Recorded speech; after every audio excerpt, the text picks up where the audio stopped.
This episode of the Market Mondays World Tour is brought to you with limited interruption by Ally.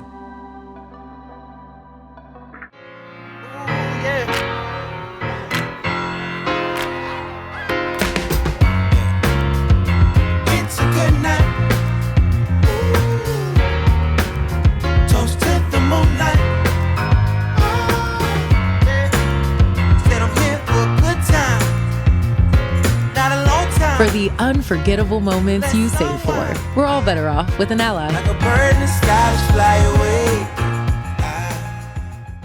So when we talk about real estate, we wanted to make sure that we bring local people that are relevant to the local real estate market.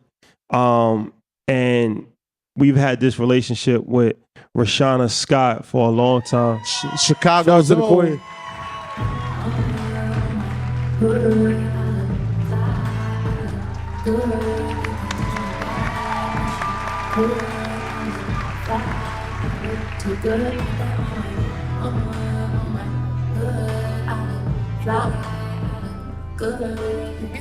Yes, make some noise. Make some noise for the Queen, please. Hey, Rashauna. Rashauna, a local realtor, investor, and somebody that's very extremely knowledgeable about real estate, and definitely when it comes to Chicago. So, yes, thank you for coming. Thank you for having me. Hey, y'all. Hey, well, thank you again. So, December 9th, 2019, Earn Your Leisure put on its first real event in D.C., and we asked a real estate professional to come, none other than you. So, thank you again for being here with us. Of course. You're part of our history. Clap it up for her. Yeah, that was a dope event. That was a fun event. Top Golf, Mobile Home pulled up, Wall Street Trapper pulled up. Shout out to Chicago. Was Shout out to New Orleans. Man, and time flies. Real estate is everything. You know, everybody is involved in real estate because you live somewhere, right? Either you are renting from a landlord, or you own an apartment, or you own a home, right?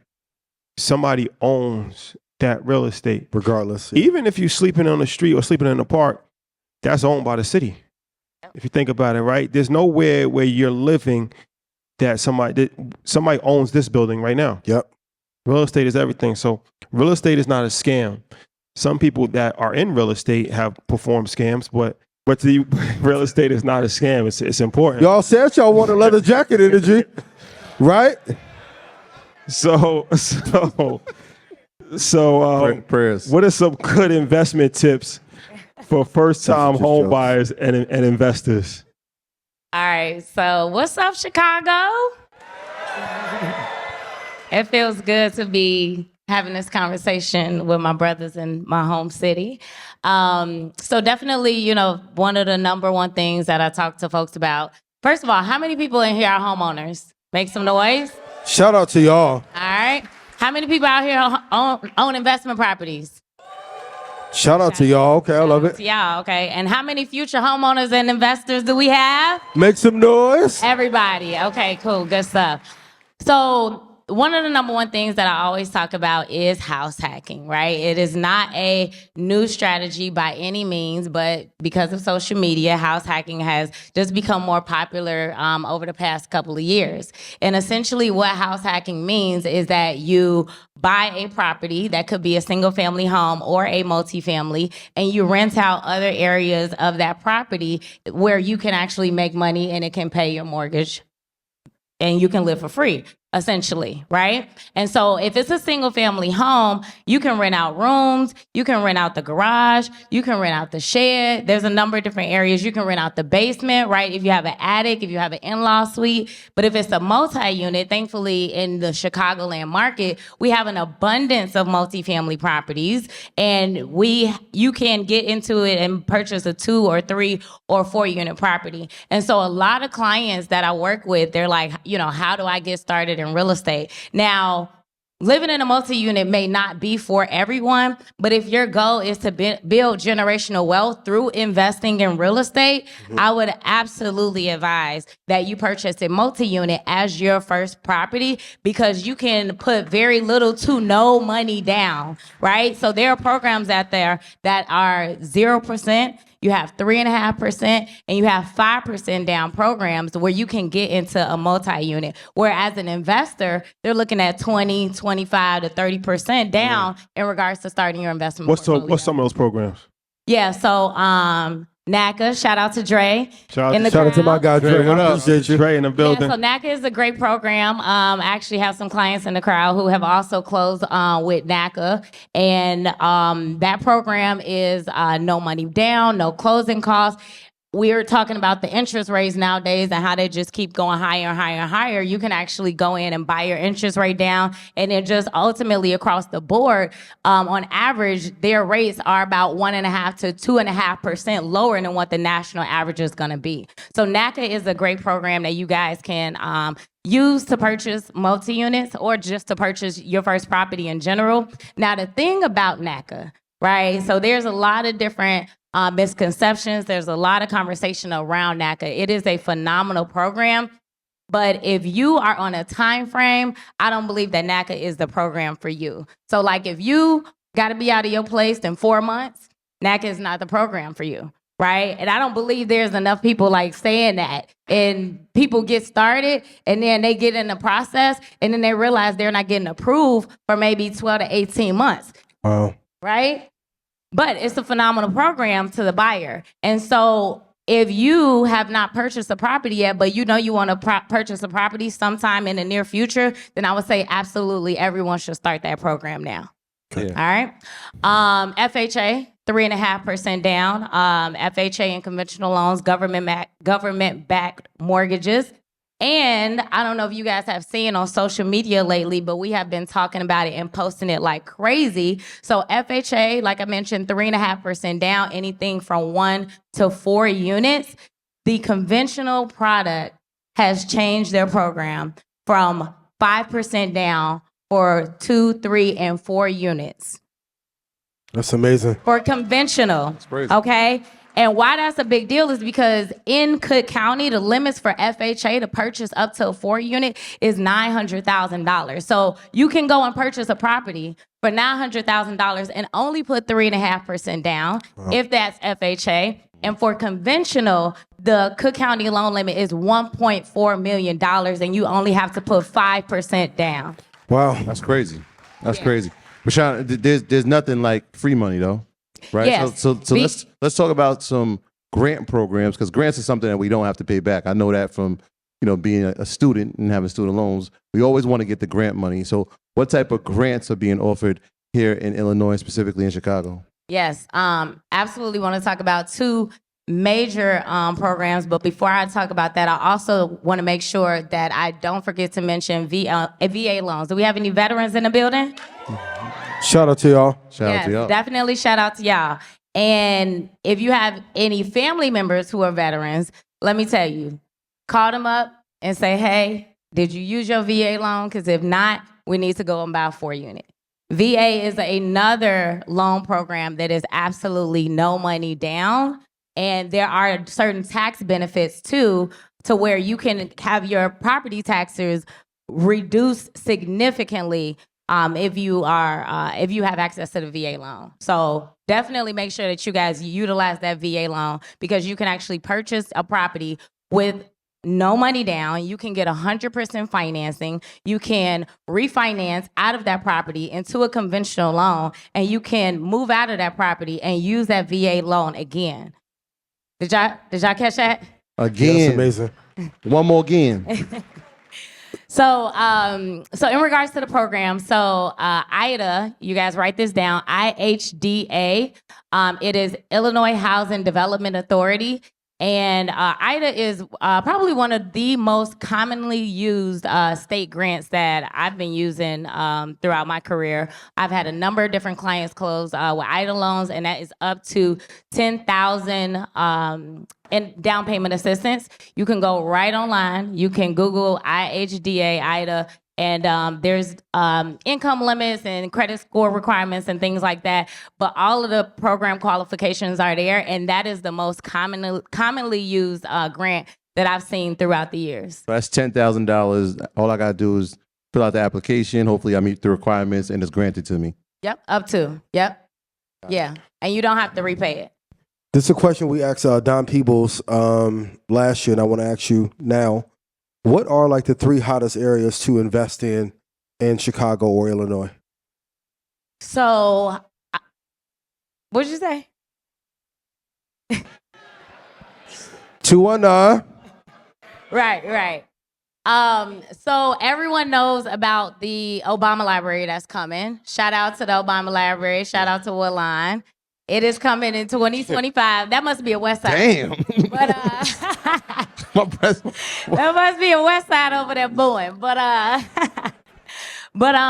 So Woodline, actually statistically proven, has been one of the fastest growing neighborhoods in the country. The home values have doubled in less than 24 months, right? So if you guys drive by, you can see the library is coming.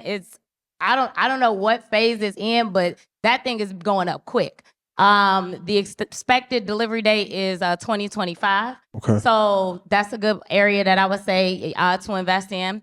Lawndale is a great area to invest in. West Siders. See, I'm gonna give y'all some love.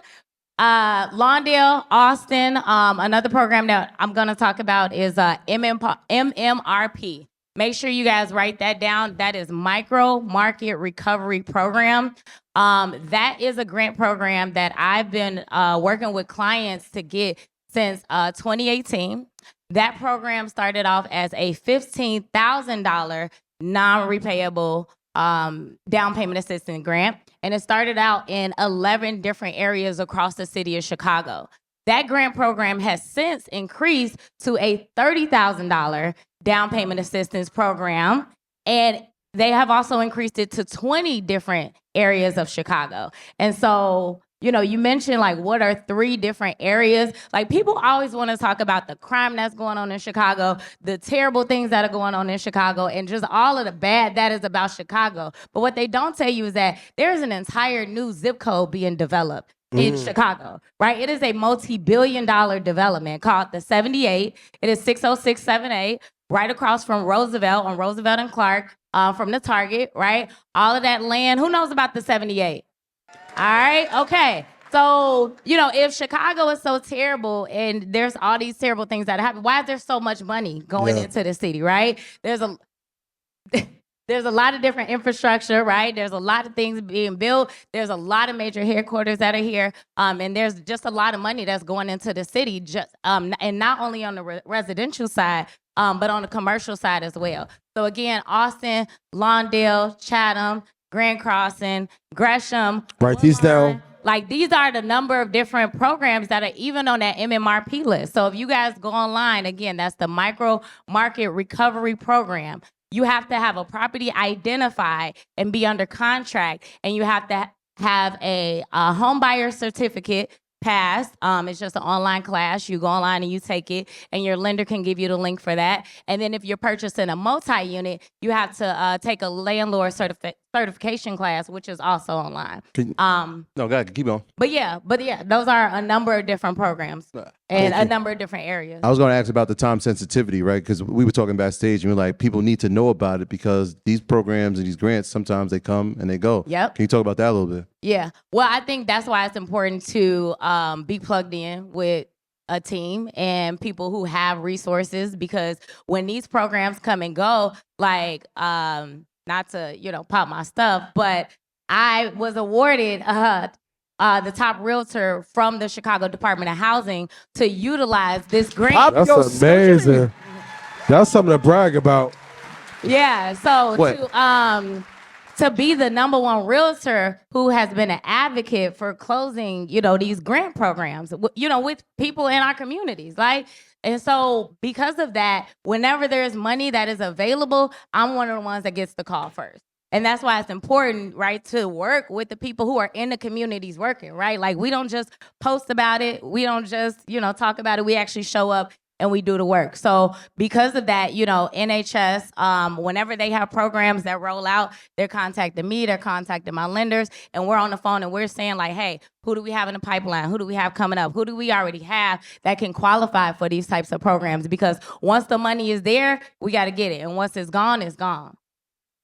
So, Cardi B made a post And Cardi. Shout out to Cardi. When I first saw it, I was like, I didn't really know what I seen, but I listened to it. No, she actually was pretty insightful, to be honest with you. Absolutely. And she brought up some good points about real estate where it's a lot of issues that can come into owning a property. It's not like you just buy a property and that's it. Like you got to be a landlord, you got to collect rent, you got to deal with tenants. So what are best practices and what should people prepare themselves for the downside of real estate of being a landlord? Absolutely. Well, first and foremost, I think it's important to identify that being a landlord is not the only way that you can invest in real estate, right? Like you can flip, yes. You can hold, yes. You can wholesale. You can purchase mortgage notes. You can do tax lien investing. You can do auctions. There's just a number of different ways in which you can invest, right? I think it's important to know and to understand that investing in real estate, there are entrance strategies and there's the ways that you can get into the market. And then there's exit strategies, right? We have Airbnb, we have short-term rentals, we have medium-term rentals. And so to answer your question, definitely have an attorney, right? If you're going to decide that, you want to be a landlord. I just completed an eviction myself, on one of my properties. Now, thankfully, that tenant got out in 2 months, but I had a bulldog attorney who got on it right away and, was not playing. And my appraisal report is that she actually filed for rental assistance before she got out. I guess she thought it was going to help her case, but the judge still ordered for her to get out, and I got my unit back, and I'm getting all of my back pay. And so that's something that, you guys also as landlords should be educating your tenants about, right? Like if you are having a hard time paying your rent, well, here are some resources, that will help you because there's a number of different resources that are out there. Two, if you are not a good people person, if you're not a good manager of property, people, or your finances, highly consider hiring a property management company, right? And make sure that you're factoring that into your numbers up front before you make the purchase on the deal. The other thing too is that, Cardi talked about market rate tenants essentially, right? And them not paying for the paying for the rent. There's a number of different subsidy programs that are out there. We talk about Section 8 a lot, but Section 8 is not the only subsidy program that is out there. I actually have an 8 unit on the market that I was at yesterday, and we were there with a number of different contractors, and a buyer pulled up, and he was looking at the building, he was looking at the layout, and he was like, yeah, I only rent to subsidy programs. And he was like, I don't do Section 8, right? So for those of you who are taking notes, and for those of you who are landlords, different programs outside of that are subsidy outside of Section 8. CHH is one in the Chicagoland area. That is the Center for Housing and Health. You also have what's the other one? CHH, and you also have Catholic Charities is another one. That's a very commonly used one. And there's a third one that I can't think of, and it starts with the A. But I'll let you guys know. It's in my phone, but my phone is over there. I think it's All Chicago or All City or something like that. Write these down. That's really important. These are 3 different subsidy programs that have quality tenants, right? Like they actually are going and they're doing the screening for you guys before you even, place the tenants, right? And then that's the other thing too. Definitely make sure you screen every single tenant, okay? Background check, evictions check, credit check. You want to ask, why are you moving? Why do you need to move? By what time frame do you need to move? And I do pop-ups on tenants as well. So I'm like, hey, this is the property management calling. You are one of our, final applicants. And as a part of our next round for, placing a tenant, we need to come by and do a walkthrough today. What time is good for you? Wow. Shout out on play. I shared that before, and somebody was like, is it legal? I was like, who said it's not? Who said it's not, right? Now, yeah, of course, they can say, oh, I'm not available or this or that or whatever the case, right? But I want to know how you are living right now today, right? And it's always funny because when you get there, you gonna be smacked in the nose with bleach, like you gonna know. But yeah, just so those are a number of different things that you can look into or that you can kind of have in place as insurance measures. When you talk about becoming a landlord and to go against the Cardi rant, right? Because obviously she was only talking about market paying tenants, but there's a number of different ways and things that you could look at. One of the critiques from that post were a lot of real estate professionals were like, at that level, you shouldn't be buying homes. You should be buying commercial real estate. And so I wonder what the temperature is here in Chicago. Obviously, you've been here, experienced, you're number one in the space. What's the temperature like here in Chicago when it comes to real estate? We were in Inglewood earlier today. Shout out to our brothers from Oasis. Yeah. Hey, let's go. Oasis.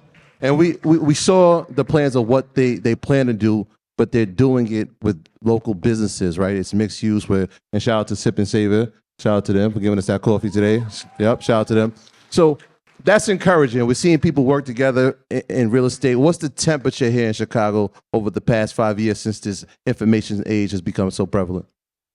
Yeah, I mean, the multi-unit market has gone crazy. And again, I think definitely because of social media, over the past couple of years, coining the term house hacking, coining the terms like BRRRR and things like that. I will say that a lot of out-of-state investors have been attracted to the market, and then when they see how cheap it is, compared to the East Coast and the West Coast, it's getting bought up, right? So then obviously competition is going up and things like that. The other thing too is that in our market, it's an interesting market because when people ask like, oh, okay, so if a 4-unit costs $500,000, that means, let's say, a 6-unit will cost like $700,000 or $650,000, and I'm like, not necessarily, right? Like there are in some markets you can also get a 6-unit or 8-unit for the same price of a 4.